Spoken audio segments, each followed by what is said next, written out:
महाभारत युद्ध के गुप्त रहस्य। महाभारत का युद्ध सिर्फ दो परिवारों के बीच सत्ता का संघर्ष नहीं था, बल्कि ये नियति और कर्म के गहन रहस्यों से बुना हुआ एक ऐसा ताना बाना था जिसमें हर योद्धा का अपना एक गुप्त अध्याय था।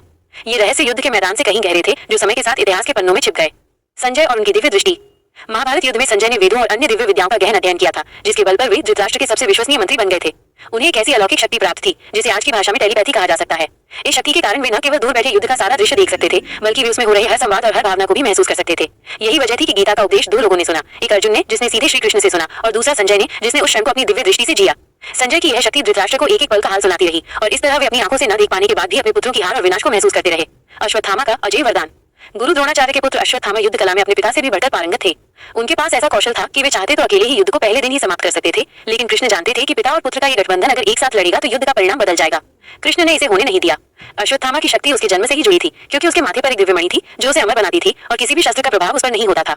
यही कारण था कि उसके अजय होने के बावजूद कृष्ण को एक अलग ही चाल चलनी पड़ी, जिसने द्रोणाचार्य को छल से युद्ध से दूर किया और अश्वत्थामा की सबसे बड़ी शक्ति को उसके पिता के वध के बाद ही निष्क्रिय कर दिया।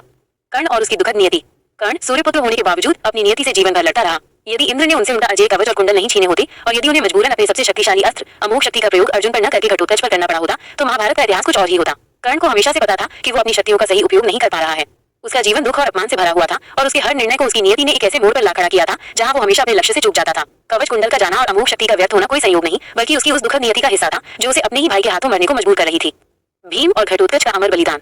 पवन पुत्र भीम में हजारों हाथियों का बल था, लेकिन उनके पुत्र घटोत्कच की शक्ति उनसे भी कहीं अधिक अलौकिक थी।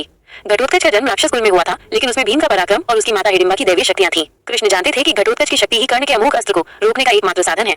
घटोत्कच ने अपनी जान की परवाह न करते हुए उस अस्त्र को अपने ऊपर लिया और अर्जुन के प्राण बचाए। उसका बलिदान सिर्फ एक योद्धा की मृत्यु नहीं थी, बल्कि ये वो निर्णायक क्षण था जिसने युद्ध के अंत को सुनिश्चित कर दिया था। इस तरह भीम ने अपने पुत्र को खोकर अपने भाई अर्जुन की रक्षा की, और इस बलिदान ने युद्ध को पांडवों की जीत की दिशा में मोड़ दिया। ये कहानी दिखाती है कि महाभारत का युद्ध सिर्फ हथियारों से नहीं, बल्कि नियति के ऐसे ही गुप्त रहस्यों से लड़ा गया था, जहां हर घटना का एक गहरा अर्थ और परिणाम था।